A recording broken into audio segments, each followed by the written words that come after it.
and people do this, in 7 days of going all in, at the end of 7 days, their body looks like, genetically, with all the metabolites, that they're literally... I think you gotta have a dream. The School of Greatness. Really?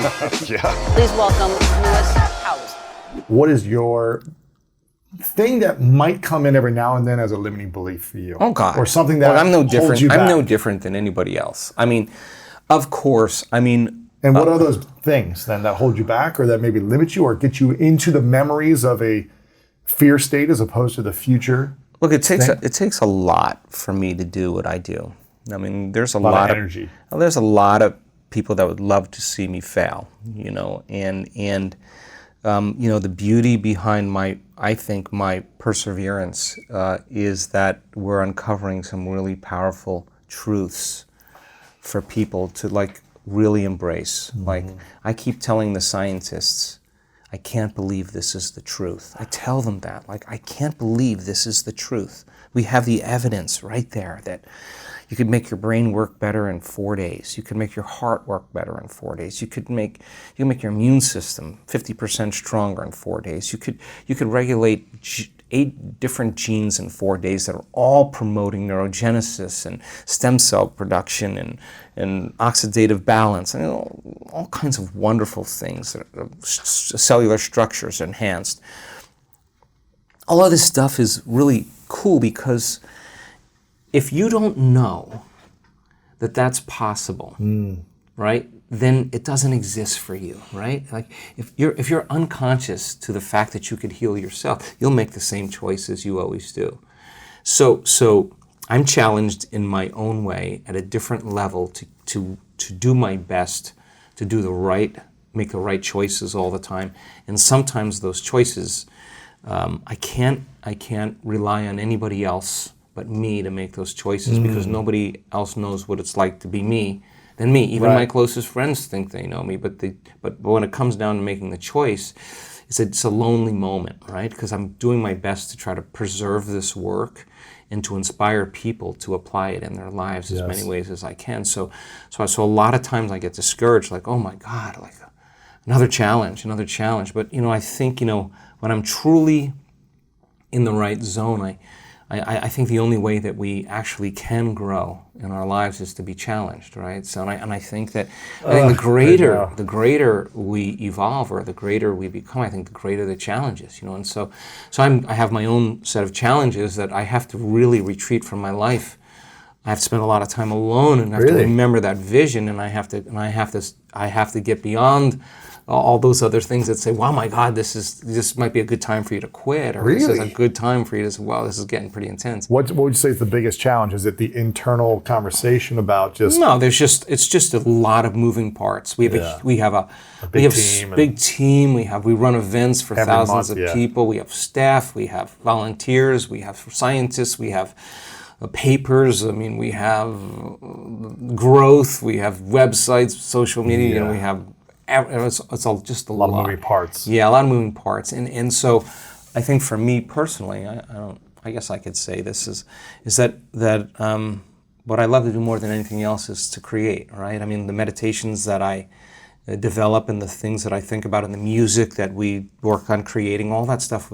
We've got great science I know now what music works. I know what words work.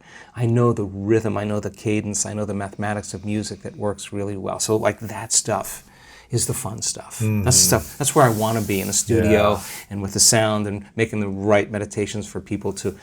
But I'm running a lot. I'm doing a lot of things over here. So the balance in my life to be able to make time for myself and the people that I love, and keep that private and keep that special, and at the same time interface with the world and provide them the tools to make measurable changes in their lives. And you come up against a lot of challenges in that process. What do you think will be the biggest challenge you face over the next few years? Either personally, professionally, spiritually, physically. I really just think it's my balance. We run a week-long event. Once a month. Yeah, right? we're going, 6, 5 in the morning till 7, 8 at night, but it doesn't matter to me because that's the easy part. Being at an event is like a spiritual rave. I mean, our events are like nothing you'll ever see. I've had so many people go that listen to our interviews and they go and they're just like, it's incredible, you have to come. So this year, You're not allowed. I'm sneaking in. I'm breaking through security. You can't come here. Disguising myself. But I mean, I have a lot of challenges. Just like anybody. I'm no different than you. I react. Of course. And the question I have for myself is how long you're going to do that for. Like, how long are you going to keep that up? Like, well, you know better. So defaulting and remembering, I think, is such a great thing for us to do. So I work on that. So you might default to a reaction you give yourself, an hour or 2 hours? No, I try. I try to keep it under 10, 15 minutes. But well, then of course. Sometimes it's easier than others, just like anything else. What's the biggest trigger for you? I'm curious. What's the thing that gives you a default reaction that you're like, I know I need to improve that?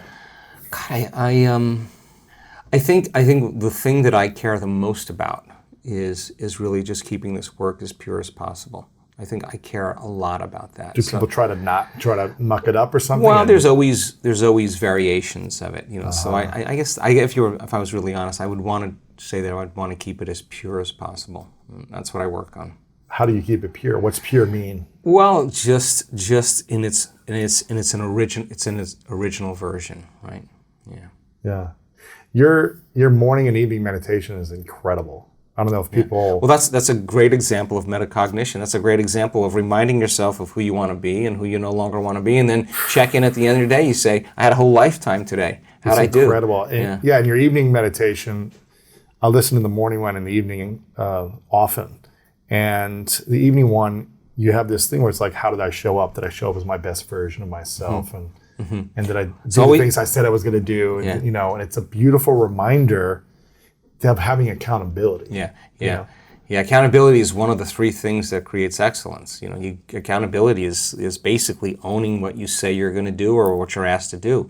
The other element, of course, is competence. You got to be really good at it. And if it takes you your whole life to get good at it, get good at it. And if you have a vision or a mission that's bigger than you, and you put those 3 things together, you have a lot of excellence in an individual. Mm-hmm. Vision bigger than you. Yeah, you got to be able to master your craft. You got to be really accountable and responsible for yourself. You got to own yourself, and you got to have that vision, and you got to keep that vision alive. And that's heading in a vision, purpose, mission is ongoing. You could have a mission to be healthy. You could have a mission to be wealthy. You could have a mission. You could have a purpose to be, to gain knowledge. There's never an end, right? So it's a direction. The goals we set up along the line of our vision are just to remind us that we're still on course, right? Mm-hmm. And if we're not arriving at those goals, then we've lost our vision. Do you feel like each individual should have a vision statement for their personal or professional life, or just have an idea of a vision in your mind? No. I think it's really important for us to be curious. I mean, I'm the best when I wonder. Mm-hmm. Like I always say, Joe Dispenza, what do you know? Sit down, don't turn your phone on, shut it off, answer the question. What do you know? Like, what do you really believe you create reality? At what point do you stop believing that, I mean, I want to know, I want to think that through all the way, because I think the more we understand what we're doing and why we're doing it, I think the how gets easier, right? So I spend a lot of time reviewing knowledge and information and thinking about ways to teach it better or easier for people that make it more practical, more simple.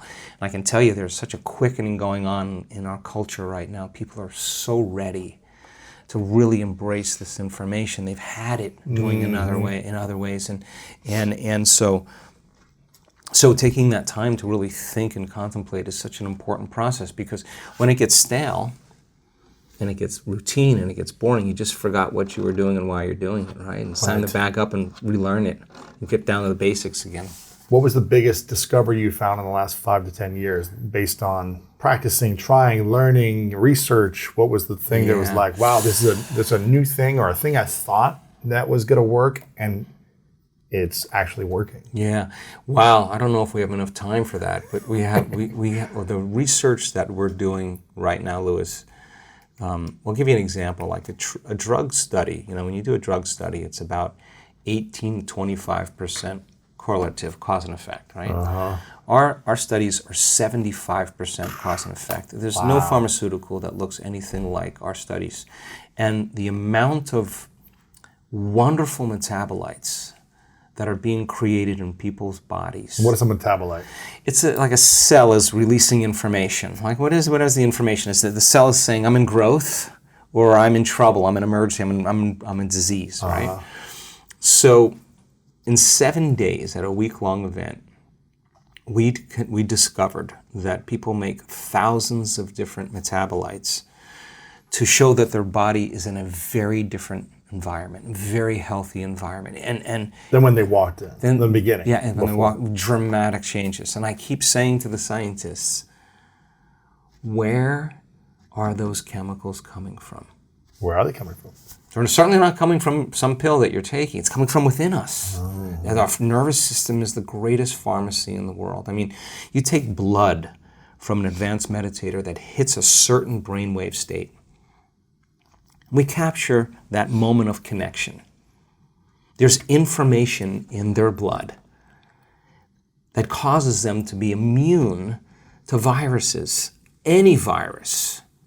You take the blood of the advanced meditator and you subject it to a uterine cancer cell, and 70% of the energy is diminished in the cancer cell. Lights are out. That It just shuts it down. Shuts it down. What do cancer cells want to do? They want to move and they want to Grow. multiply. Yeah. So if you take away energy, they can't move, they can't multiply. It's exactly what we're seeing in our testimonials.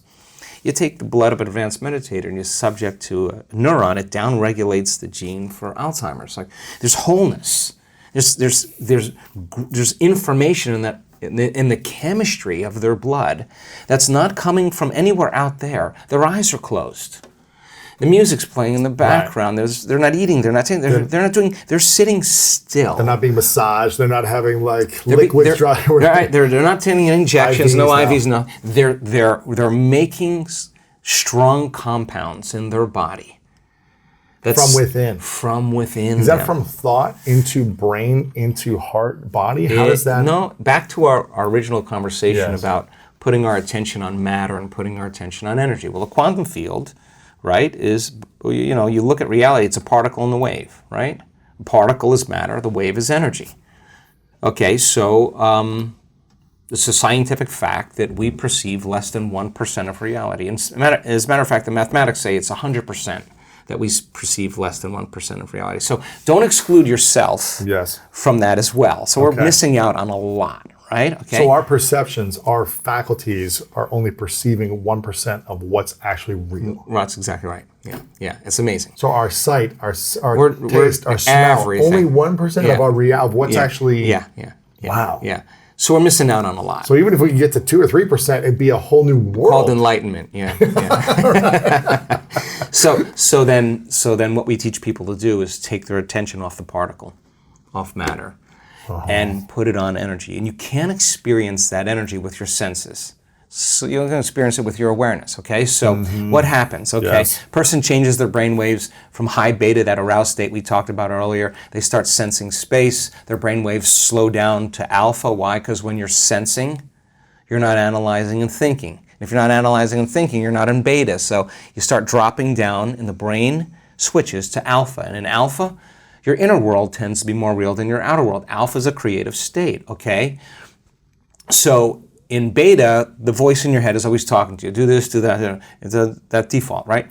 In alpha, the voice kind of goes away and you see more in images and pictures. You're dreaming, right? You're remembering stuff and it's more imagery, right? So it's an imaginary state.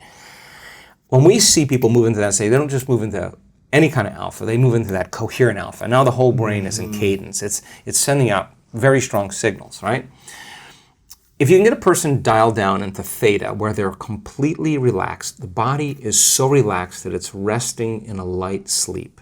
Yes. And they're still awake and they're conscious. The door between the conscious mind and the subconscious mind is wide open to information. In fact, theta is a hypnotic state. So when you're being hypnotized, you're suggestible to whatever somebody's telling you, right? But if you're in a meditation and you're suggestible to information, but your eyes are closed, there's music playing in the background, you're disconnected from your environment, there's only one other place information can come from, and that's frequency. Frequency carries information. Wi-Fi signals, radio waves, TV waves, they're all carrying information, and that antenna decodes it. Okay. Which is kind of crazy when you think about it. 10 years ago, if you'd have said, hey, you're going to have a physical device and you can see someone across the world, Yeah. we'd have been like, what? How's this even possible? So Star Trek, right? It's crazy, right? So that's exactly what the brain does. It transduces frequency into very profound experiences internally. And when that happens, the person is suggestible to information. The more coherent their brain and heart is, the more there's a resonance between the unified field, which is an orderly field, there's order, and the order in their brain, and the brain can decode frequency, and all of a sudden the person goes into these brilliant, brilliant states of high gamma. Not a little gamma, not a lot of gamma. And what happens when we're in a high state of gamma? They're in a very aroused state. Now the Spiritually aroused. No, the arousal is not fear. Okay. The arousal is not pain, and the arousal is not aggression. The arousal is ecstasy. The person is feeling a very familiar, unfamiliar feeling where they feel like they forgot something that they knew all their entire life. They start connecting to energy, and there's no word. People say bliss, ecstasy, more love than I could ever explain. I'm so grateful to be alive. Transcendence, whatever that is. And we actually can induce that state. We can predict it, and we can replicate it. And the scans look exactly the same. And it's not the thinking brain that is in that aroused state. The lights are out there. They're in theta. They're shut out. It's the limbic brain, the seat of the autonomic nervous system, that's sending such fast, coherent information to every single cell in the body. And it's energy that's touching the cell, and the person feels like they're electric. They feel like there's an awakening that takes place. Now, what comes with that, many times, is a biological upgrade. Energy starts to inform matter. There's a tumor, now it's gone. There's the Parkinson's, now it's gone. There's the eczema, now it's gone. You see this all the time at your events. Yeah, it's kind of wild. Yeah. So what we're doing is we're drawing the blood from people at the event that have that experience right after they have that experience, and 24 hours later, and we're finding the most incredible things in that blood. That's what I keep saying. Where is that all those chemicals coming from? Where are those metabolites? It's not from a medicine. It's so cool. It's coming from within us, right? So the data that we have, we did the largest microbiome study in the world, actually. Wow. We did 1,000 people, and we had measured human microbiome. And there's more cells that live in your body than the cells that make up your body, and they have dramatic influences on so many different functions in our body. And in just our preliminary studies, we saw the microbiome that's associated with cancer growth dramatically reduced. Wow. We saw the microbiome that's associated with inflammation dramatically reduced.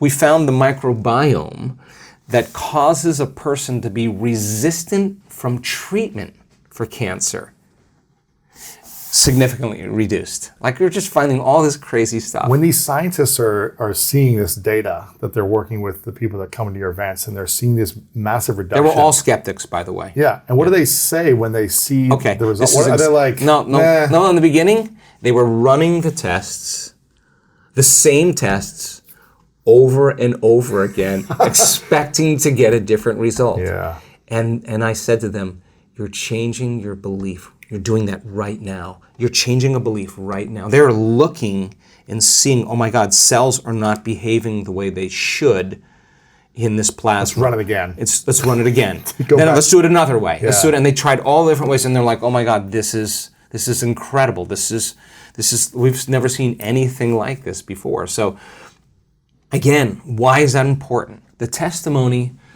of the person who stands on the stage and says, I didn't have $2 to rub together, and now I'm worth hundreds of millions of dollars. The person who says, I was diagnosed with stage 4 cancer, it was in my bones, it was in my liver, it was in my lungs, it was in my pelvic organs. This is not a drop of cancer in her blood. And this happens all the time. It's the 4-minute mile. It's the person in the audience who's looking at truth. That person's the example of truth. Truth is right in front of them, and the story is not glamorous. They got worse before they got better. They lost things. The doctors told them they were going to die. I mean, they had every reason to give up on themselves. And man, when you hear those stories, I mean, the whole audience is in tears. Invariably, somebody in the room is looking at them and saying, if he can do it, I can do it. Yes. Invariably, when we put up that data, the scientists put it up. I always say, I'm not saying that. I'm not saying this. The data's saying that. Like, when people see that data, they're so encouraged. That's the truth. That's the truth. Like, wow, we are greater than we think. We're more powerful than we know. We're more unlimited than we could ever dream, right? And we're just starting to push that envelope a little bit, and we have never been disappointed. We do these experiments with random event generators, right? With what? A random event generator. Random event generator. Like, so it's a sophisticated coin toss. And you toss a coin, you keep tossing it. The more you toss it, the more it's going to be 50-50. 50% heads, 50% tails. The more you toss it, it's going to be the 50% average. So this programmed machine flips a coin 1,000 times in 1 second. We get a collective network of observers, a collective consciousness of people that are all resonating at the same frequency. We teach them how to do that. And the moment they go into a certain state, random events are no longer random and they become very intentional. In other words, they're influencing a machine that's programmed to go 50-50 to behave in a very different way. Their energy is somehow altering the mechanism of a machine. Really? Over and over again. So then, okay, so something's happening where random events are no longer random, they're becoming more intentional, and the collective network of observers that have brain and heart coherence somehow can produce measurable effects in reality. Okay, so then we said, God, it happened every time. Let's take cells and let's program these bacterial cells to either make a red protein or a green protein. And it's a 50-50 shot too. And of course, if you look at a colony of bacteria, you see this kind of brownish color, and if you get really close, there's red ones and there's green ones, and it's usually 50-50. You get a whole group of people together, and I tell them to focus on green. And all of a sudden, the colony of cells switch over to Come on. Wow. So again, like, if you don't know that that's possible, You'd be skeptical. you'd be skeptical. But the scientists are scratching their heads saying, we're up all night trying to figure this stuff out, right? Like, What are they saying is the cause of it? There has to be some quantum entanglement, so we're bringing in quantum theorists, theoretical physicists, information physicists. We have, just all kinds of we're doing functional MRIs now. Looking at brains. We can actually study brains when people are walking now. I mean, we're trying to piece together what exactly it is, and so. To me, that's a good reason to get up in the morning. To me, keep learning and discovering and creating. And every time we do an experiment, we're never disappointed. And the cool thing about it, more than anything else, for me, is that you don't have to be a Buddhist monk. You don't have to have 40 years of devotion. You don't have to. In fact, it's better off that you don't. A lot of guys that come, that they're girlfriends or their wives bring them, they're just like, hey dude, listen, I have no idea, I don't know anything about this. Those are the guys that do the best. Kind of forced to come. They come and they're like, I don't know anything, just tell me what to do. They do exactly what we tell them to do. We had some really elite forces, come recently that those guys had some rough roads, with trauma and stuff. Yeah. Completely different guys. Wow. Completely different guys. I mean, completely different. Yeah. I'm curious your thoughts on. I have two questions. One that just came to me. What do you think, if you could predict the future about what is coming in terms of discoveries in this work that you're doing in the next 10 years? What's possible for us to even go even farther than you're seeing right now? I think we'll have a very strong intervention in cancer. Intervention in cancer? Yeah, we'll have some really important data to show people that they can turn that around. We have too many case histories and we have too much really good data right now. I think we'll change a lot with people that have chronic pain and inflammation. We have great data to change anxiety and depression without any exogenous substance. PTSD, we have great results with that. Our coherence healings, where we're healing other people. Blind people are seeing. Deaf people are hearing. People with paralyzed limbs are lifting their arms above their heads again. I mean, this is after 10 years of being... That's great. So I've seen, if you asked Joe Dispenza 2 years ago, do you think you'd be seeing what you'd be seeing today? I'd be like, no. Maybe once or twice. It's just, we had so many people step out of wheelchairs at our events. I mean, it happens. It's happening over and over now. Over and over again. It's just part of the collective consciousness. And I think more than anything else, collective networks of observers determine reality. And who controls the information, the right information, controls reality. And so my job, my interest, is to give people the information to empower them to be the creator of their life and not be stuck in the program that they need someone or something or to make them happy or to change their state. I mean, people are doing it all the time now, and that's just who we are as human beings, right? So when you say collective network, I'm curious, can a group of people influence healing in another person? Yeah, easily. Like if they're all in a certain state of emotional My answer is 100% you got 1,000, is it 1,000 people? No, just 876 people with one person. And what would that group of people need to be thinking, feeling, being? Oh my God, you have to come to an event, bro. You have to come. It's just like hitting a golf ball. Just learn the formula and get really good at it. And we have people that are really, really good at it. They can master this stuff. They can hit a target. In fact, they have very little disbelief that they could do it, right?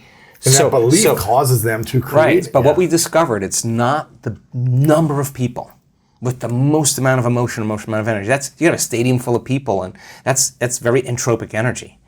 It's the collective network that's sending the greatest signal.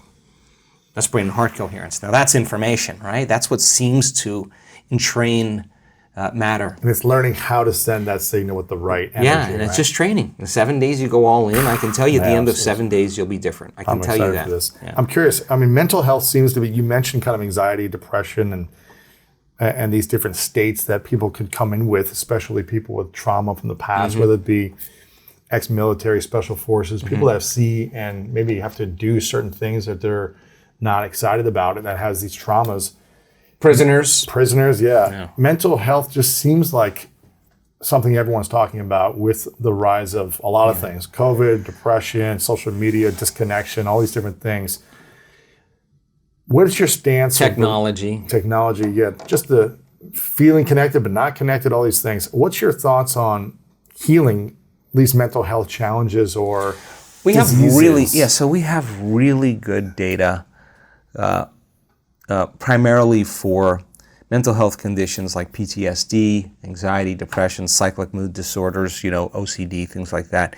But when it comes to psychoses, we just stay away from that because it's a pathology at that point. And people can come, but they have to stay on their medications, and they have to, it's just a little bit different game. But people who have more depressed states, we have brain scan after brain scan that show that you could change that. You can change it really short. So is this so like trauma? If you don't know, and again, I don't know everything. Yes. But what I do know is that when the brain starts functioning in a level of order or coherence, more neurons are recruited in bigger communities, and that kind of holism that's created is so important. The other thing we realize is that when people really heal their heart, they heal their mind. I have no doubt about that. You cannot do one without the other. And when there's enough energy in the heart, and we've seen this, we've got the technology to see that when the heart starts working, when people start doing it properly, there's this low frequency in the heart that starts to rise. It's only indigenous to the heart because they have their attention on it. Where you place your attention is where you place your energy. So they're filling the gas tank up, and when it gets to a certain point, here comes the parasympathetic nervous system saying, get out of the stress response, get relaxed, and then all of a sudden you think that would be over. But it's not. Then the parasympathetic nervous system drops down and the sympathetic nervous system comes up, and when the sympathetic nervous system comes up, now the person's relaxed and awake. Like they're really relaxed in their heart and they're really awake in their brain. That state is so much better than being stressed out and unconscious and in a program, right? So turns out when you get to that state, when the heart starts informing the brain, it resets the baseline for the trauma that's stored in the brain, in the amygdala. It's informing the brain that the event is over. Because the emotion that they're feeling is dragging the body out of the past, Yes. right to the present. And when they feel that glory, that really rich feeling where it's like, oh my God, this is something I haven't felt since I was 9 years old or 6 years old. And it's this familiar feeling in their heart, the words many people use, blows wide open. When they look back at their past, their trauma, the loss, the betrayal, the abuse, sexually, physically, emotionally, so many times the person doesn't want to change one thing. Why is that? Because it brought them to this moment. And now the moment is okay, and all of that's okay because I'm okay. And they look back at their betrayers and their abusers, and they have nothing but compassion. They see the whole thing. They're seeing their past from a greater level of consciousness, right? So now that it resets the baseline, and the event is over. And there goes the endometriosis. There goes the suicidal tendencies. There goes the rashes. There goes the gum disease, whatever it is. Just the body gets an upgrade. It's no longer believing it's in the same trauma 24 hours a day, 7 days a week, 365 days a year, because they're living unconsciously or subconsciously in that emotional program, right? So then what happens to that person? They belong to the future now. They no longer belong to the past. And so it's almost like they don't even have to do much now. It's almost like they're happy for no reason. And they're okay with themselves. Yes. And when you're okay with yourself, you're okay with everybody. That's just the way it is, right? So there's one woman told a story how she had a lot of abuse in her life, a lot of abuse by a lot of family members. And she was in her meditation and she thought, I'm doing this all wrong. Like the amount of emotion just came out of nowhere. And she was about ready to give up. And then she thought about the 9 months or year, however long it was, where she never missed a day of doing her meditation. And she said it was just like, it was such a horrible feeling that she didn't think she could go any further. And then she just said, I'm just going to go one more time. And she just went right past it, and then heart blew wide open. Wow. Literally reborn. Literally a different person. Like every biological condition that she had, every mental health condition, Gone. all the supplements, all the drugs, all that stuff, gone away. And so then the question is, what happens when the chemo isn't working? What happens when the radiation isn't working? What happens when the surgery didn't work? What happens when the ketogenic, gluten-free, vegan diet didn't work? What now? Right? What now? Because a cancer researcher on the stage with stage 4 sarcoma. She did all the drug trials. She was a researcher. Cancer researcher. And she had the cancer. Had the cancer. Nothing was working. She did all the drug trials, all the chemo. She tried the vegan, she tried the this. Everything. The rare gene, the 1.001% of the population. She's a physician. She's a researcher. She made sense to her. No cancer in her anywhere. Not in her bones any longer. I mean, not out of the bones. I mean, it's insane. I mean, you ask any physician, if something metastasizes to the bones, you're pretty much going to be with that for a long time. All of a sudden it's gone. Again, those kind of things, those 4-minute miles, give people permission to step into that same footprint. So what is the point? When all those other things aren't working, and it only means one other thing, it's not going to work unless I change. And nothing changes in my life until I change, right? And that's the thing that people start to understand. It wasn't about her healing. It was about her disbelief. It was about her emotions, that she mismanaged her emotions under too much stress. And she's like, oh my God, nobody's worth this. Like, nobody is worth this. This is not loving to me. I got to stop this. I understand now what I'm doing to my brain and my body by doing this. Like, big moment, right? And you look around and not a lot of other people are thinking this way, but you come to an event and everybody is. But out in the world, it's just the program is like, you need something out there. That didn't work. We have something else for you, right? So that's that's a lot of taking our power back, in those circumstances. I'm curious your thoughts on this. I've never done this. I have tons of friends that have done this. Ayahuasca and other types of medicines, right? Yeah. Or plant medicines, I guess they call it, right? I've been invited a bunch of times. I know a bunch of people that do this. I've just never done it. And I'm curious what your thoughts are on plant medicines in terms of helping you heal, or can it really help you, or is it more a crutch? Or here's my thought about it, and it's a tightrope for me to walk this. I think that a lot of plant medicines fit into the same receptors, serotonin and melatonin, and they tweak the brain to fire in a different way, which gives us an altered perception from outside of ourselves, which for a lot of people, we need that. Step away from where you're just seeing reality from a different dimension. Yes. You're not seeing it from you, you're seeing it from a different place. And for some people, that journey is painful and it creates nausea and vomiting, and and some people wind up getting really trapped, and other people have really profound experiences, right? So if the person has the transcendental experience from the plant medicine, my most fundamental important question for them is, what are you going to do with that? Right. Is that going to change your lack?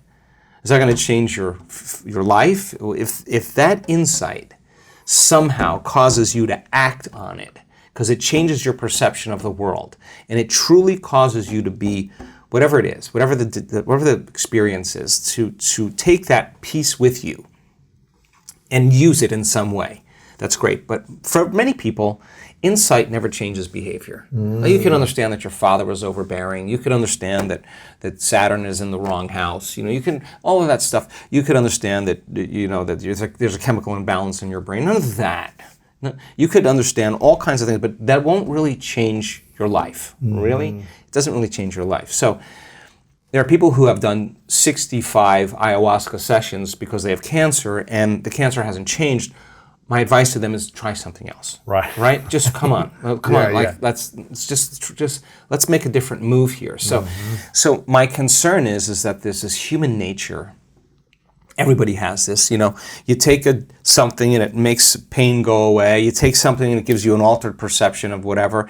You notice that you got a change in your body. You remember what caused it, and so every time you feel that whatever, you remember to do that, right? So now you got a dependency on something outside of you. So on a substance outside of you. Yeah. So right. So now you need that substance in order to take away the other feeling. That's not what this work is about. This work is about actually self-regulating and changing that feeling without anything outside of you, right? Does that create mystical experiences? Profound mystical experiences in our work. Do we have the data? Yeah, we have great data to suggest that those high gamma states, the person is having a full-on sensory experience without their senses. And the brain is not having a little bit of energy. It's not having a lot of energy. It's having a supernatural amount of energy, like more than you would ever record. Like the brain is way outside of normal, like hundreds of standard deviations outside of normal in that state. So it's important then for us to realize that if we're using that substance to regulate our emotional state, I would say to that person, work on changing that emotional state before you take the substance, and then take the substance and have a great trip. There you go. Yeah, exactly. Have a fun trip, right? What is the biggest fear you have moving forward?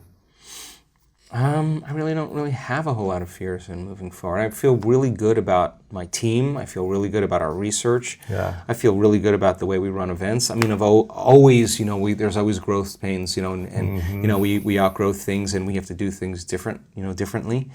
Do you have any personal fears? No, I just want to stay healthy enough to be able to continue to do this. I'd love to get some people that I trust to be able to help me do some of this, on the stage a little bit more. Sure. And I really want to make this work not about me. I never want it to be about me. I want it to be about you, And I do really, I do my best to try to be the example of everything that I teach. Is your age out there, public? I think so. How old are you now? My body's 60 years old. Your body's 60. Yeah. What's your mind? Oh gosh, I think I have a pretty good young mind. Yeah. Your body's 60? Yeah. Holy cow, I didn't even connect with that when you just said that. Yeah. That's amazing. You look incredible. Thanks, bro. I'm in a year, I'm going to be 40. Mm-hmm. If you could go back to when you were 40, 20 years ago. Yeah. Man, you look incredible at 60. That's amazing. Your energy, it's incredible. If you could go back to 40, which I'm going to be in about a year. Yeah. And you could just give me some advice. Or you could go back and give your 40-year-old self some advice. Yeah. What would you wish you knew? And what decisions do you wish you would have taken for any area of life? Whether it's flossing your teeth more or financially or emotions? Really would be to lighten up. Really? Yeah, just lighten up. Were you too tight? No, at 40 I was driven. Right? I was driven, and it was okay because I think being driven is really great. But then when I started to really want to experiment with creating from the field instead of from matter, if I decided to create something, then I went in and did it. Then I didn't let the creation happen because I got in there. I was driven. I was in the habit of doing it. Do. Right? So at 40, I just started to experiment with it a little bit more, and I think I learned how to. I had to inhibit the need to kind of do it because on some level I doubted it was going to happen, right? So at 40 I was just starting to experiment a little bit more with this. I mean, this is when I was getting interested in it. So I probably tell myself to lighten up and make it more playful. I mean, I'm really good when I'm goofy and silly and playful and curious. It's not really good when I'm like rigid and forcing. It's just not me. But when people act like childlike and they're playful and goofy and silly, what occurs in life when they come from that state versus a driven state? I think we make room for the unknown. Mm-hmm. When you watch me at events, I'm tired and I'm super happy. Like tired and happy for me is like the perfect formula. Like if I'm tired and happy, I see weird things. I have weird experiences. That's cool. I get a lot of weird stuff. So I mean. Because I think my brain waves are probably in theta, like I'm wide open, Yeah. But I think it's so important for people to be curious. Like when I'm wondering, like I'm really wondering, like what would it be like to have this experience? And I really, really go down the rabbit hole with it. I love that, right? Because then, cool. And if I come to a certain point and I don't know what happens next, I'm going to go look it up. I'm not going to get on social media and say, does anybody know anything about? I'm not going to do that. I'm going to own it. I'm going to own that content so that when I sit down to actually create that experience, I have enough information to believe it's possible, right? So I think when nothing is left to conjecture, when nothing's left to superstition, when nothing's left to dogma, and people know exactly what they're doing and why they're doing it, the how gets so instrumental because we assign meaning to it. Here's an example. You can take a person and put them in an ice bath. They know nothing about anything. They get in an ice bath. In a minute, they're going to be in hypothermia, and that ice bath is going to be really bad for them. Yes. Take that same person, teach them a few things, have them assign meaning to it, make them look for the value in it, put them back in the ice bath, turn on the prefrontal cortex, and the prefrontal cortex will silence all the circuits in the brain that say it's bad for you. And now you'll get value out of it. It's the same thing, it's the same exact thing. Right. So assign meaning to the act of creation, right? Like I'm never going to stop learning about that because those are more tools, more raw materials. So I would say people, you want to be healthy, you want to be wealthy, study. Yeah. Get real. Get real with the process. So you want to become a mystic? Study the mystics. Read about them. They've done listen to what they're saying, right? If you want to heal your body and your mind, then go study you and go to one of your events. Don't study me. Go watch the testimonials. Yes. Watch those people. I always say when they send me the testimonials, that's food for me. Yeah. I always say, I call them up and I say, she's speaking the truth. And it's not coming from me. Right. She's just telling the story. And I always say to people, don't ask her what meditation she did. It has nothing to do with it. It's how she changed, how he changed. He's talking about change. Like this guy is stepping out of a wheelchair in Cancun with ALS, or some rare, weird condition. He was in a wheelchair, he walked up to the stage, at the end of the event, and I was backstage with him. He didn't say, how come I'm not all the way healed? He said, I'm just starting to figure this thing, love out. I think if I can feel deeply, my body, it's going to be good for my body. It's going to be loving to my body. And I know that I can signal a gene if I do it. So he's He owns a juice bar, and he's like in the game. Like he's assigning meaning that if I can feel the emotion ahead of the experience, I'm signaling the gene ahead of the environment. I got to get better at this feeling of love. I got to get more into it. I got to assign meaning to it now. Now I'm going to get greater value from it. Right? I got to get it right. And then the other thing, people come to a week-long event. They think I don't think I'm changing. People who those people. Yes. This doesn't work for me. That you know what? If you go all in, I can tell you that's not the truth. Right. So you're crossing the river, but you don't see the evidence yet. Why would you stop? It was like running a marathon. You're halfway through and you're going to quit, right? You just keep. I can tell you there are dramatic biological changes that'll happen if you go all in. Yes. Not in just a small percentage. In almost 100% of the people, like everybody who goes all in has profound metabolic changes. So go all in. Oh man! Every time you come on, I'm inspired. I'm remembering so much about my future, which I love, because I think a lot of us are remembering our past and not our futures, which I love that statement that you share.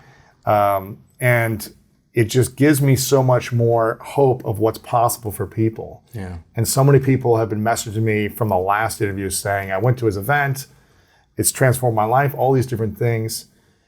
And I want everyone to go to drjoedispenza.com and sign up for your website, your newsletter, get on the list. So because when your events happen every month, they sell out within like minutes or an hour. Yeah. So I want people to have access to it. Your books are incredible. They're incredible. Your meditation is, I think it's a must that people should at least explore and try. I love the morning and evening one. There's so many incredible free resources. All the research that you guys are doing is also, I believe, up on the website with all the different research that's available now. Yeah, of course. There's tons of scientific testimonials. research, Everything that you guys want to see is up at drjoedispenza.com. Your social media is great, obviously, so make sure to follow you on social media. How can we be of best support to you right now for this next year before we get you back on in a year?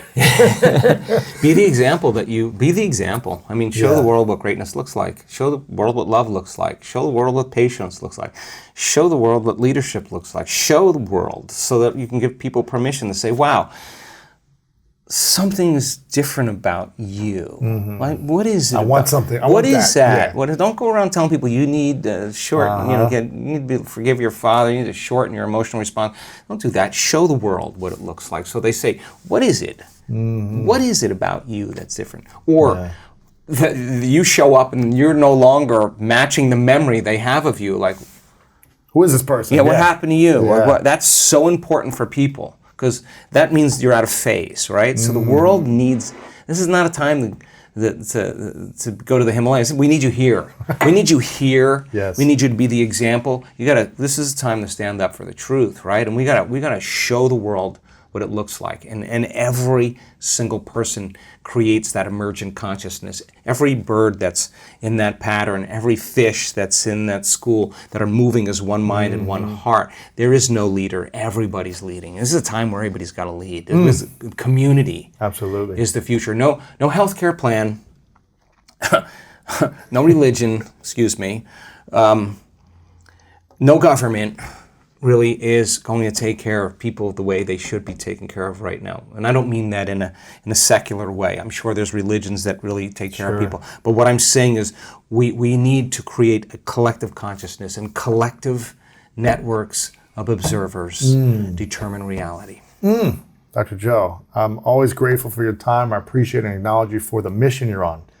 I didn't even know you were 60. I thought you were like 48 for some reason. But being how long your body has been on this earth, you don't need to keep showing up every month and doing these week-long events where you're on stage for 15 hours a day and doing these things. You've got enough resources and abundance in your life. You don't need to keep doing this, but you do. And I really acknowledge you for showing up for people, for constantly reinvesting in research to give people more evidence so they have more belief stepping into these things for themselves, and for giving of all of your heart and your mind and soul to humanity and to creating this consciousness. I really acknowledge you.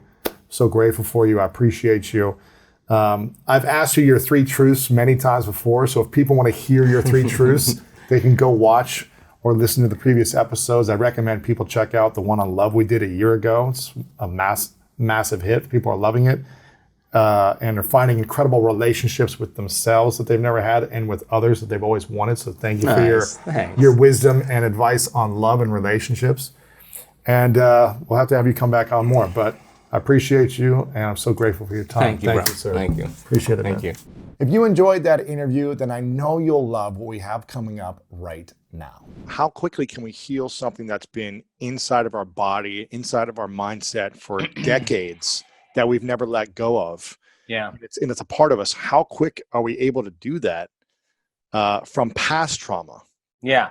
Well, here's the deal with trauma, and it's kind of an interesting thing because when you're traumatized, some threat or some danger or some condition in your outer world through your senses is changing how you feel in your inner world. And the quotient of change between the way you normally feel in some alarm state, when you change your internal state and move into that emergency mode, you narrow your focus on the cause, and the brain freezes an image and takes a snapshot, and that's called a long-term memory. And now that image is branded holographically into the brain. So then we remember experiences better because we can remember how they feel, and that memory then changes the person's biology. So they think neurologically within the circuits of that experience, and they feel chemically within the boundaries of those emotions, and how we think and feel becomes our state of being. Mm-hmm. So now the person biologically is changed, and many times it's the strong emotion that begins to select and instruct the gene that creates disease. Why? Yeah. Because if the environment signals the gene, and that's a truth, that's epigenetics, and the end product of an experience in the environment is an emotion, the emotion that you feel from that event is literally selecting the gene for you to begin to change, and the genes make proteins. And so the person, if it's strong enough, begins to wear their trauma, not just in their brain. Now it's in their body, because every time they think about that trauma, every time they review it, every time they keep creating the imagery, they keep firing and wiring the circuits in their brain, and they keep feeling the feeling emotionally in their body. And their body is so objective that it's believing it's living in the same past experience 50 to 100 times a day. And all you need is a stimulus and a response, an image and an emotion, a thought and a feeling, and you're conditioning the body into the past. Well, you're conditioning the brain and body into the past. And it doesn't matter if the actual event happened to you or not, because if you have the image, what I'm hearing you say, it's still going to connect to the body. So like what's happening right now is people are consuming probably more than 50, 100 pieces of media talking about trauma in the world right now. Right. Is that causing more physical damage on our bodies without actually having it physically hurt us?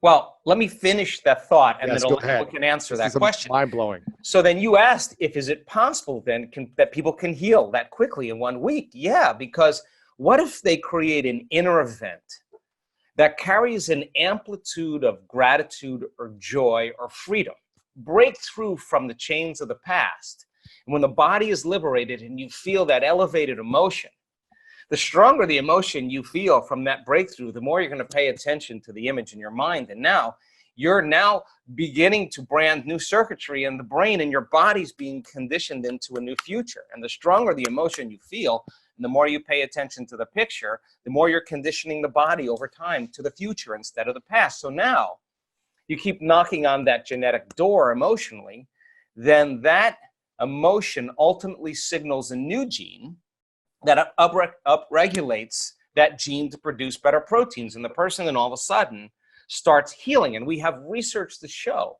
that people can do that in 4 days, signal genes to reduce cancer cells and growth, to signal stem cells to suppress, to go to active tissues and repair them and regenerate them and suppress inflammation. That we have research to show that you could change the number of brain cells you have just by doing this properly. And so now all of a sudden, the person starts changing. In 4 days, yeah, you can start to reverse some of the damage you've done in your body, depending on the degree of damage, it sounds like. But in 4 days, by simply replacing the imagery, the visualization, the acknowledgement to a different emotion, an emotion of joy, gratitude, peace, perspective, acceptance. I'm assuming these things. A vision of your future. A vision of what you want that's positive, as opposed to a vision that is tied to a negative event of the past over and over Right, every single right. moment of the day, your body will start to heal, your immune system will start to heal, and you'll start to shift your genes. Gene expression, absolutely. What's the difference between gene expression and just genes? Well, you come with a lot of genes, and they're just a library of potentials. They're just a storehouse of information, of possibilities.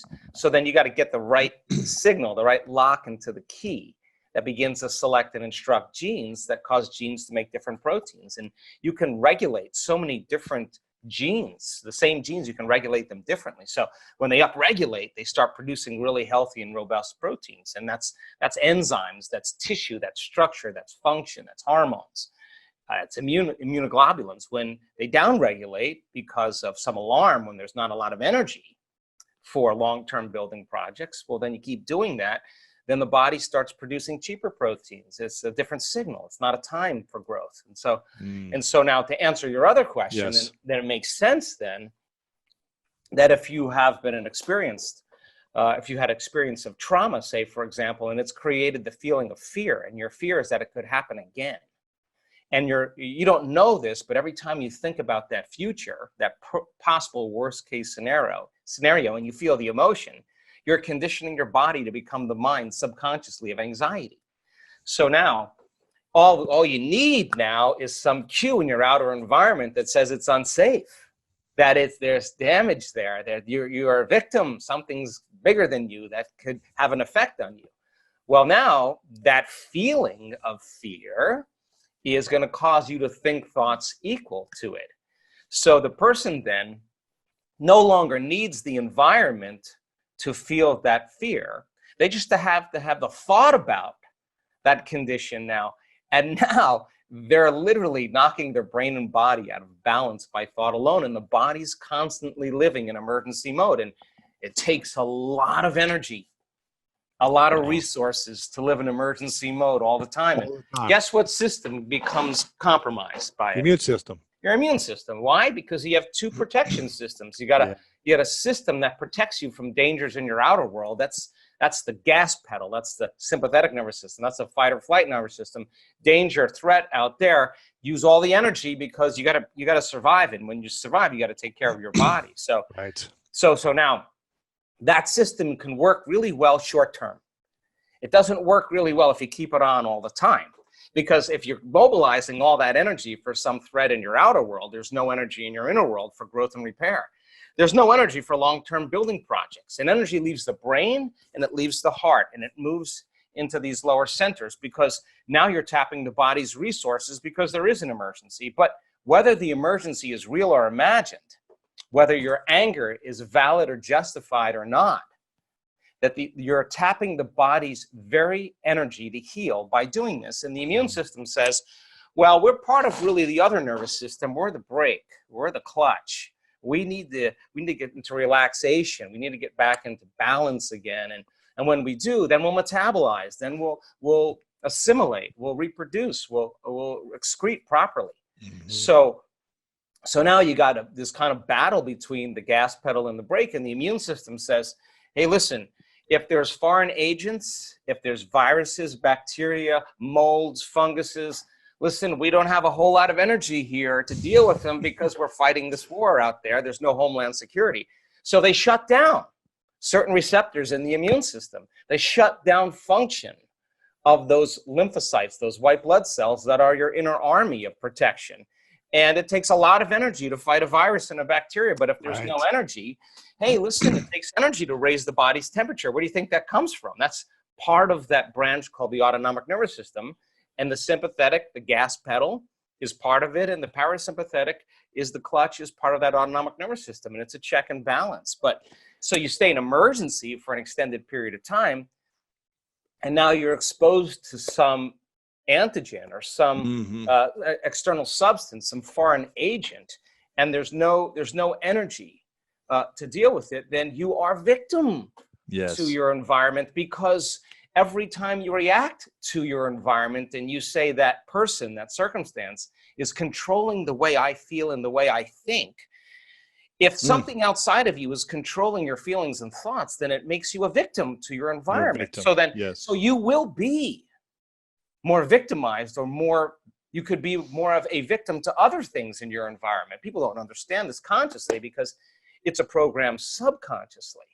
So now, if you begin to strengthen your inner environment now, this is where our work comes in, because we have research to show that when you place your attention right here in your heart, this center right here, this is the beginning of our divinity. This is our center of oneness, our wholeness. This is where we begin to feel love, gratitude, compassion, kindness, care, freedom, joy. It's all these elevated emotions that are heartfelt emotions. That our research shows that when you begin to teach people how to open this center, and you teach them a formula on how to practice it, that if they did that for 4 days, that they would begin to strengthen their immune system by 50%. And now let me tell you why. Because in the center is your heart, but what most people don't know, there's another gland in there called the thymus gland. Thyme leaf. It's named after the thyme leaf. And the thymus gland has two functions. It has an endocrinological function. It makes growth hormone. That's our youth center. And it makes strong immune chemicals, and it has an immunological function. So when you're living by stress and your heart is racing and you're stepping on the gas and the brake at the same time because you can't run, you can't fight, you can't hide, and you got the gas and the clutch going, energy is going to leave the heart and it's going to the adrenal center, and you're going to cause contraction in the arteries in your heart, and this center will shut down from blood flow. And so there's no energy in the heart. So you teach a person then how to begin to open the center and to start feeling elevated emotions through their heart. And you teach them how to switch or convert from the sympathetic nervous system to the parasympathetic nervous system. Well, all of a sudden now, this thymus gland, which normally shrinks with age, starting at puberty, the fountain of youth now, all of a sudden begins to get new blood flow. And there's new hormones that are signaled, like oxytocin and vasopressin, and all these different chemicals called nitric oxide and endothelial-derived relaxing factor, and the arteries in the heart begin to swell with energy and blood flow. And this center switches on, and now it says, man, this feels good. And this is a time for us to really get back into balance and really let's strengthen our inner world now. And now all of a sudden, this thymus gland begins to make thymosin, which is an important agent that begins to make T cells. And T cells have little receptors on them called T cell receptors. And when those T cell receptors are robust and strong, those cells make proteins, and they make what's called antibodies or immunoglobulins. And these little Y-shaped proteins block the receptors coming from the virus that are trying to attack the white blood cells. They have a shield, and now they're immune to the virus and its attack with its receptor, and it can literally begin to inject it with these immunoglobulins, primary immunoglobulin A, and that begins to cause the virus to not survive. And then that white blood cell will pass another white blood cell and pass on the memory to it, so it already knows what's coming. How do we change our energy, and how do we sustain it for an extended period of time? How long does that time need to be until we really start to see?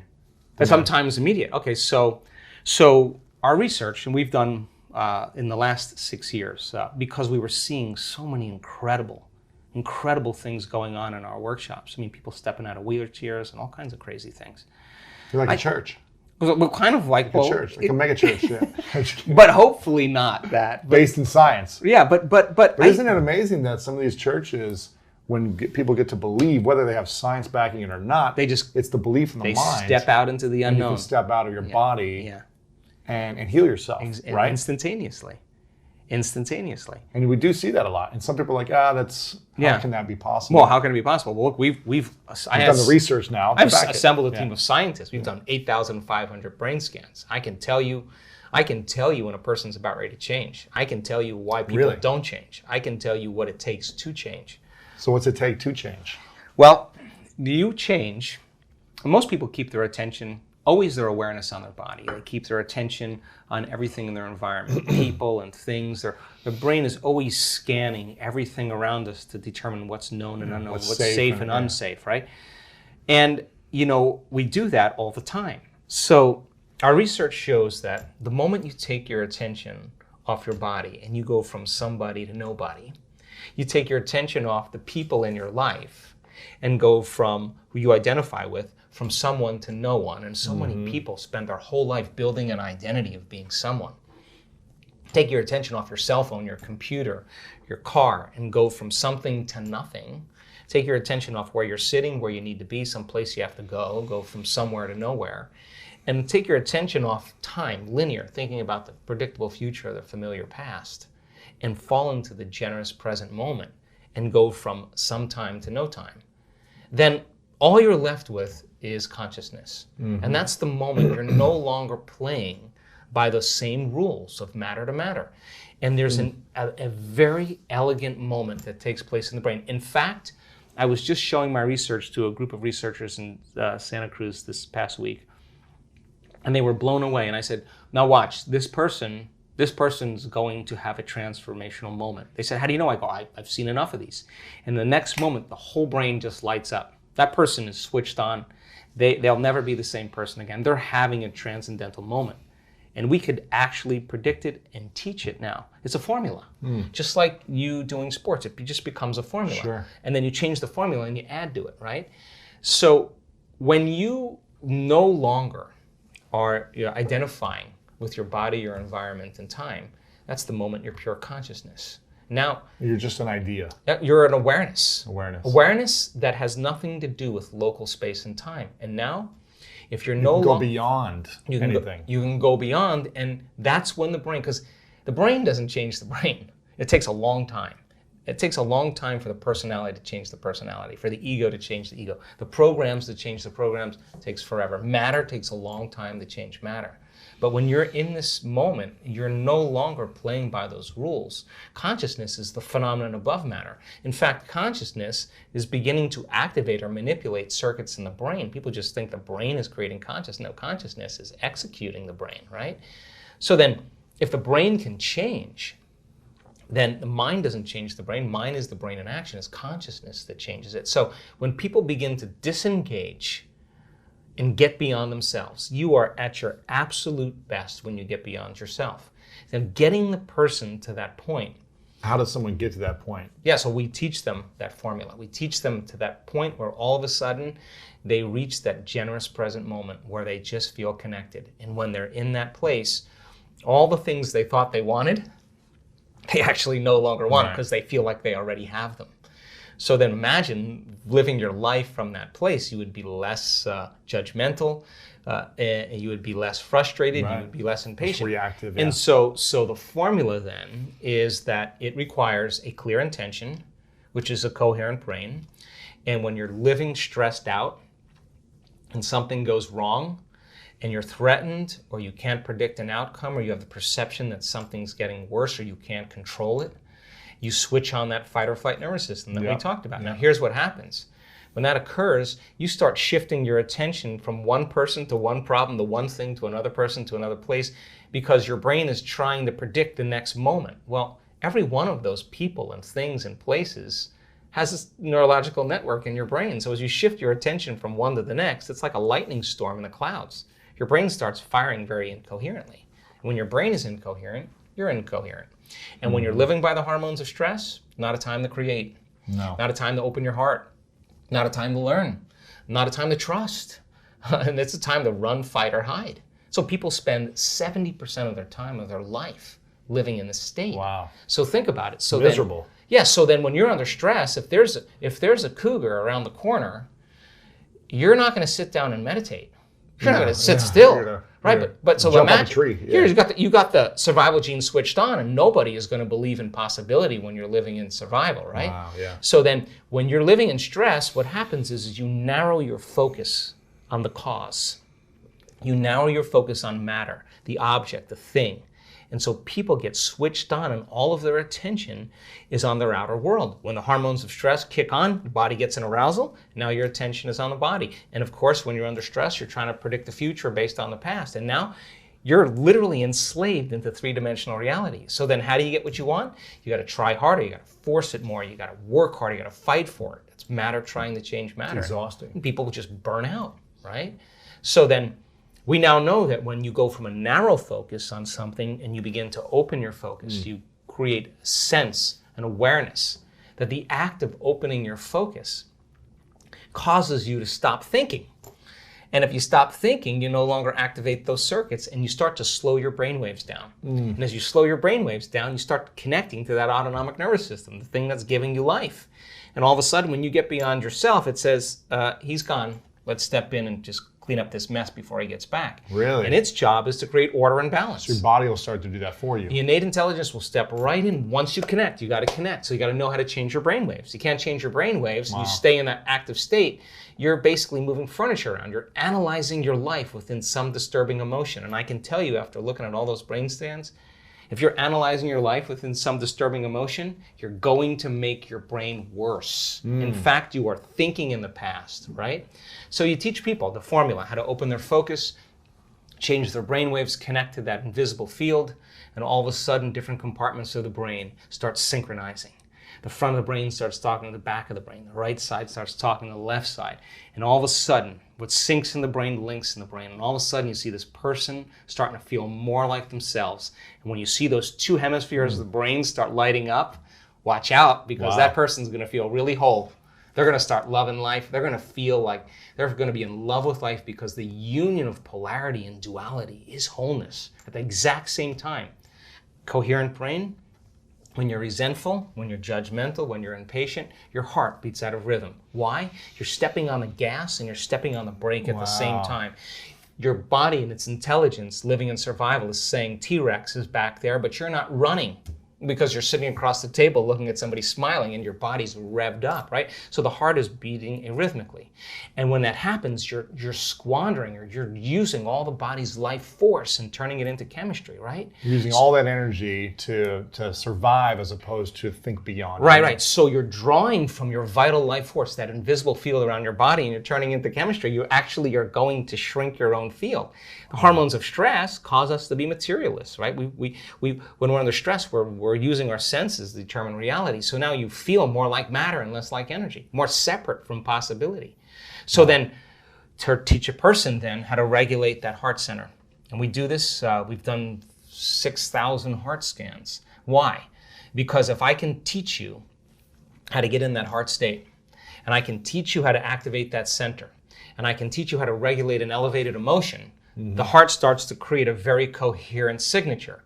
And when the heart starts beating like a drum, like dropping a pebble in water, it begins to produce a measurable magnetic field up to 3 meters wide. Now you're more energy than matter, more wave than particle. Wow. Now, that field that's being created is measurable, and that's an energy, and energy is frequency, and all frequency carries information. So what is the information when it makes it here? But you're sharing into the world. It could carry the thought of your healing. Why? Because it's consistent with the energy. Guilt isn't going to carry the thought of your healing. It's a different frequency. And all of a sudden now, the person is elevating their emotional state and they're allowing their thought to be carried on that frequency. They're broadcasting a whole new energetic signature. But thoughts are the language of the brain and feelings are the language of the body. And how you think and how you feel creates your state of being.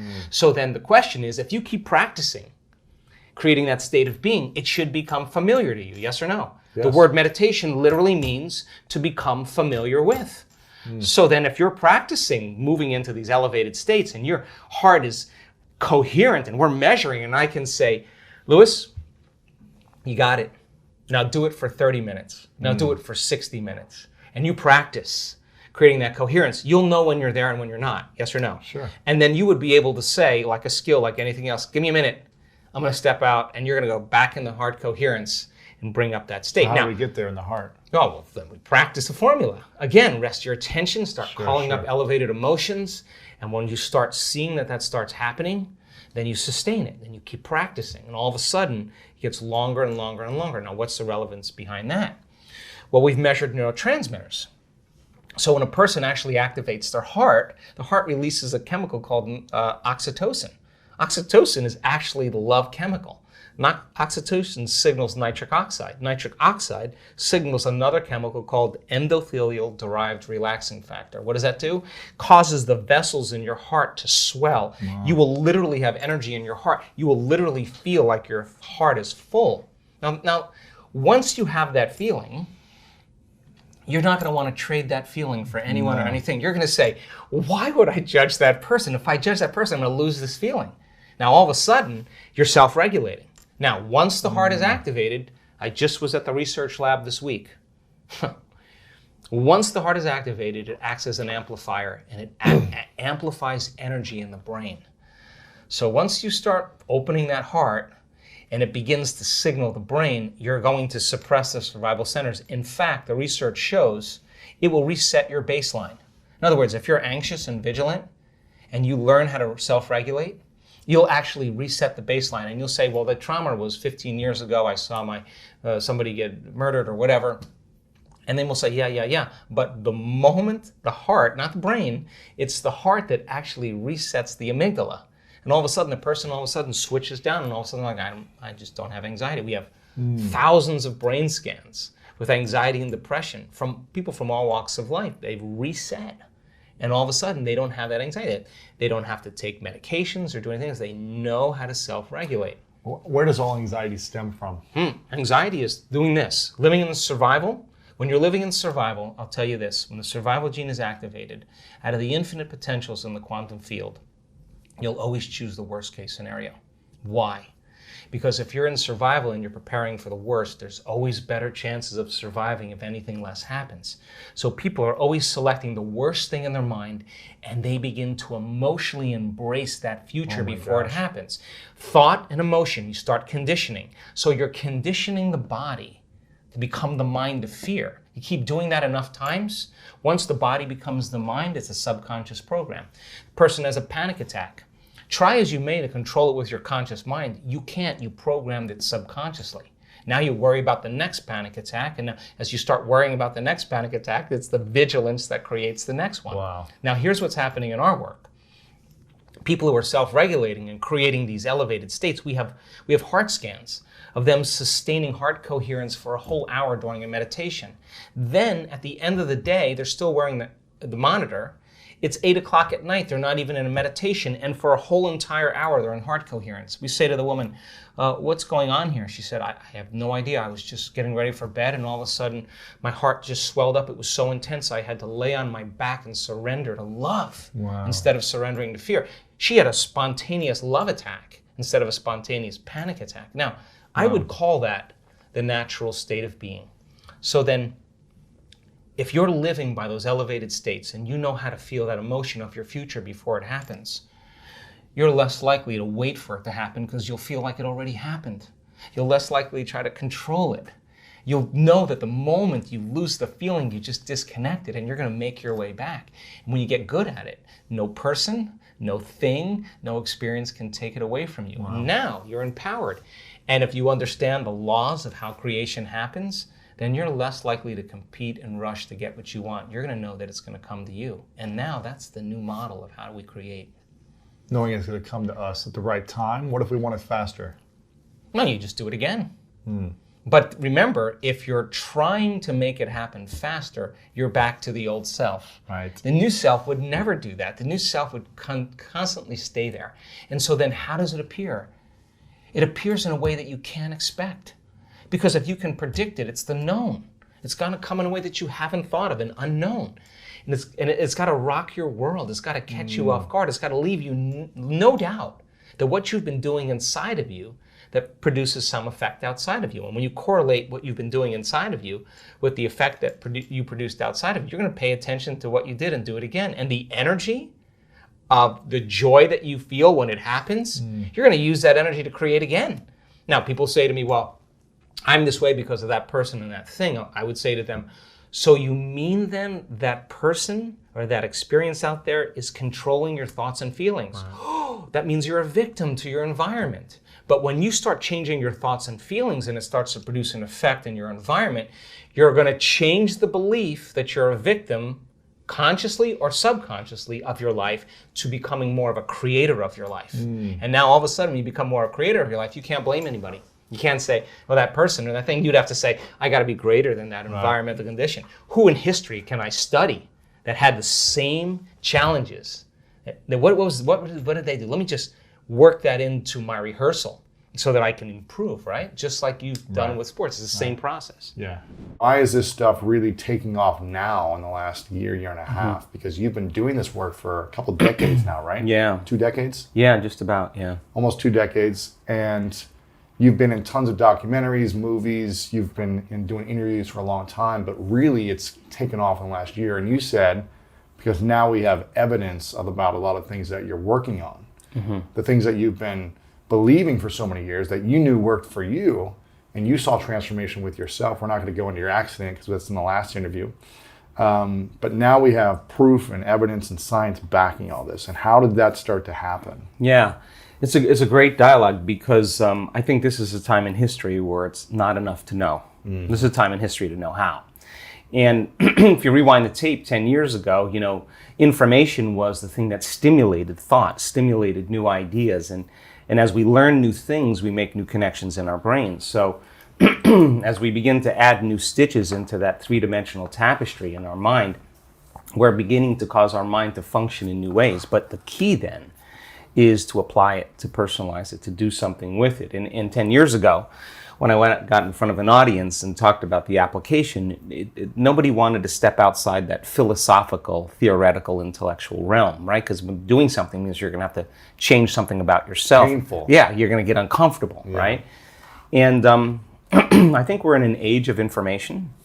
And in an age of information, ignorance is a choice. And because of technology, we have access to so much content. And information creates awareness. And awareness is consciousness, and you can't have consciousness without energy. They work together. So there's an energetic change, I think, that's taking place in the world right now where people are so informed that old models, old paradigms are beginning to break down, whether it's the medical model or the religious model, the education model, journalism, the economy, you know, politics. It's all beginning to come to the surface because something else has to come out. And I think that one of the things that people are realizing is that you don't have to be a Buddhist monk to do this or a nun with 40 years of devotion. You just got to understand the formula. And just like any skill or anything you learn, you got to go from thinking to doing to being. You got to take knowledge, you create the experience, and if you keep doing it over and over again, you start getting a skill or you start getting wise about how to do it. And you know that you know how to do it. Well, in the last 10 years, we have assembled a scientific team. And let's see if you can really make significant brain changes. I don't want those changes to just be in your mind. I want them to be in your brain. I want to be able to see before and after pictures to say, that person has a significant change after a traumatic brain injury or anxiety or depression or a cyclic mood disorder or a stroke. We want to see that there's been significant change. At the same time, let's measure your brain in real time and let's look to see what that transformation process looks like. And in the discovery, Lewis, of that process, we gained so much knowledge about what that transformational process looks like. In other words, I can tell you without a doubt that if you're analyzing your life right now within some disturbing emotion, that 100% of the time you're going to make your brain worse. If you think about your life, if you're stuck in an emotion, like you're frustrated, you're angry, you're fearful, resentful, and you're thinking within that emotional state. In other words, you can't think greater than how you feel. That means then you were thinking in the past because those emotions are a record or residue of the past. So we see people in the process of change that are analyzing in duality or polarity. That kind of drives the brain into higher states of arousal and further away from true change.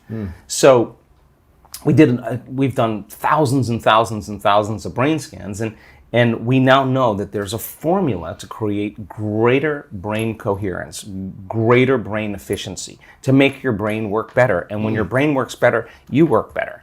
At the same time, it requires a clear intention and an elevated emotion to begin to change your energy and to change your life. And nobody changes until they change their energy, right? So then how do you get a person out of resentment, frustration, into joy and freedom? Why would they feel grateful or joyful or free if the experience hasn't happened? So most people are spending the majority of their life waiting for something out there to take away their emptiness or pain or the resentment in here. Well, if they're waiting their whole life in separation or lack, then and we create reality, then the lack is driving certain thoughts, which is creating more separation and more lack. So teaching people then to begin to condition their body emotionally before the evidence takes place in their life is breaking a significant habit, right? Yes.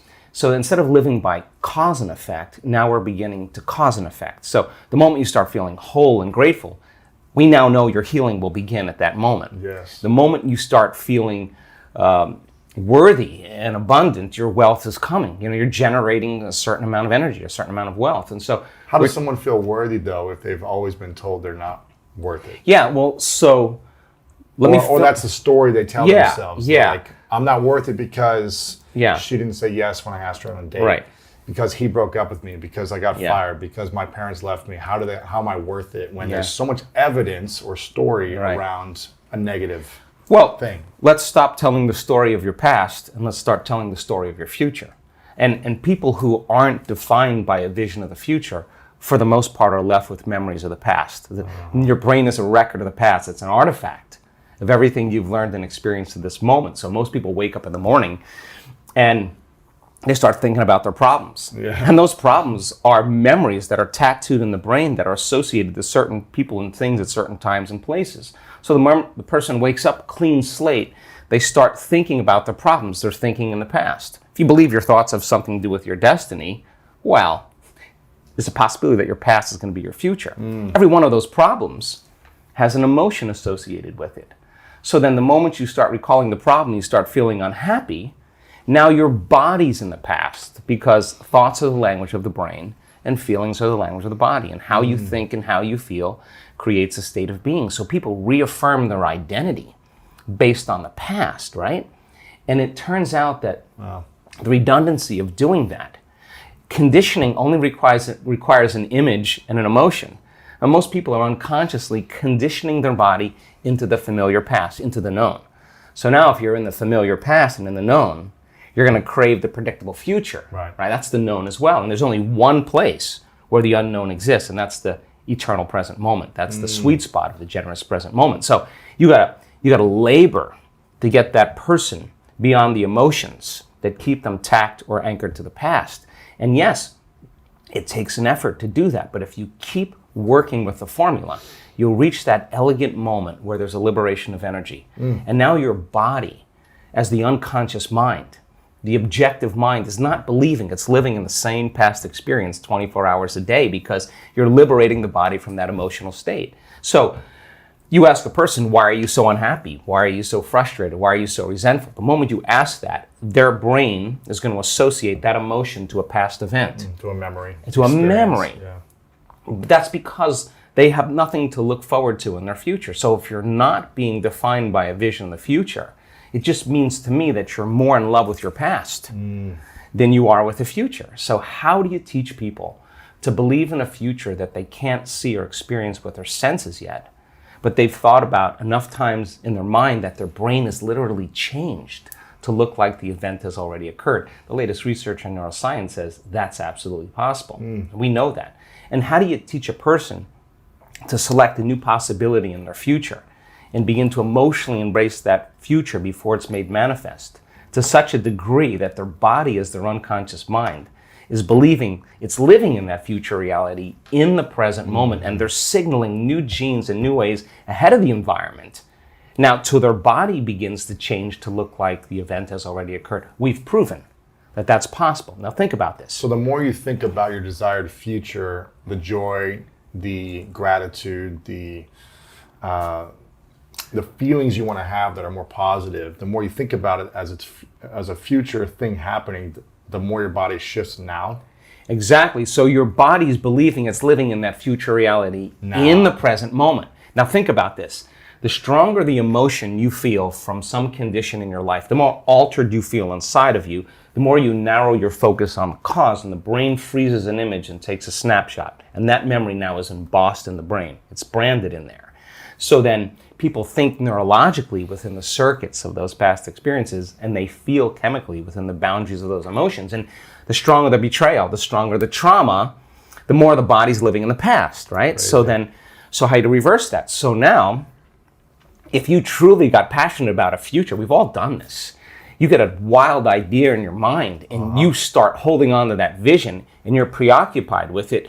All of a sudden, the thought in your mind becomes the experience and you start feeling the energy of the future. Yeah. Now, the stronger the emotion you feel from that vision, the more you're going to pay attention to the picture in your mind, and now you're remembering your future. And vice versa, the stronger you pay attention to the feeling of the past pain, you're going to create the pain in this moment. Exactly. So it requires a coherent brain, and we now know that there's a formula for that, and we've got beautiful research to show that people can do it. They just have to practice. And it requires a coherent heart, because resentment, frustration, impatience creates a very incoherent heart. Yeah. And when that heart becomes incoherent, you stop trusting yourself. There's no energy there. You stop trusting in your future. Wow. So then, if there's physical evidence in your brain and body, physical evidence to look like the event has already occurred, it's quite possible you'll be thinking neurologically within the circuits of your future, and you'll begin to feel chemically within the boundaries of that emotion of your future. And how you think and how you feel is your state of being. And now your state of being is living in the future instead of the past. Now, the moment you disconnect from the emotion of your future because of traffic or some coworker or your ex or whatever people come up with, now you're back to the energy of your past. And now you're going to start looking for it, analyzing, why hasn't it happened? Well, if you're feeling the emotion of your future, why would you look for it? Because you would feel like it already happened, and that is the place where the magic happens. So then you can't just do this, get up, and then return back to your old state of being. You got to maintain that modified state How of do you mind and maintain body. it when That's life practice. happens? Well, let me finish. If I punch you in the face right now, how do you maintain? Well, of course. I mean, we all take blows in our lives, Yeah. and we all react emotionally. But the question is, how long are you going to react? Right. So then, if you can't mediate and regulate your emotional reactions, and those emotions linger for days, that's a Years for some people. mood, and then months, temperament, years, personality trait. So then the person's personality is literally based on the past. But they Crazy. don't know that because they're doing it over and over again. It becomes a subconscious program. So now, if it requires a coherent brain and a coherent heart, then we have to train people how to self-regulate. So we've done thousands and thousands of measurements. We've partnered with the Heart Math Institute to teach people how to create and sustain heart coherence. How do we do it? Well, Besides going to your workshop, what's the simplified version? I'm sure it takes more time than... it really doesn't. It really doesn't. It just requires getting still, closing your eyes, putting your attention on your heart, changing your breath so that you move into the present moment. And when you slow your breathing down, you slow your brainwaves down. When you slow your brainwaves down, now you're accessing your autonomic nervous system. So then you train a person how to open their heart and feel an elevated emotion. And it takes a little practice. And just like a flower that takes time to bloom, it takes a little bit of time. But if you work in trading the resentment, the frustration, or the impatience for gratitude, appreciation, and thankfulness, and you keep at it, there'll come a moment where that system switches on, and now you're feeling grateful for no reason at all. Right. And that's not a bad thing, because gratitude, the emotional signature of gratitude, means something's happening to you. Something has happened to you. Yeah. You're receiving something, or you just received something. So your body then, when you're feeling gratitude, is in the perfect state of receiving. So then that means then you'll accept, believe, and surrender to the thoughts equal to the emotional state of gratitude. If you're living in resentment, you're living in fear, you're living in impatience, you could say, I'm healthy, I'm healthy, I'm healthy, I'm wealthy, I'm wealthy, and with all you want, and that thought's going to stop right at the brainstem and never make its way to the body, because the Your heart's body's not feeling it, or because why? because you're feeling resentment, and that thought that thought is not consistent with the emotion of resentment. Resentment has a different set of thoughts, right? In other words, once you start opening your heart, it begins to move into coherence. It begins to produce a measurable magnetic field up to 3 meters wide. Now that's frequency, that's energy. And all that energy, that frequency carries information, carries an intent. So then when you're feeling gratitude and your heart is open, you're broadcasting energy into the field. A frequency. A frequency. You lay the intent of the thought of your health or your wealth. That frequency can carry the thought of your wealth. It can carry the thought of your health.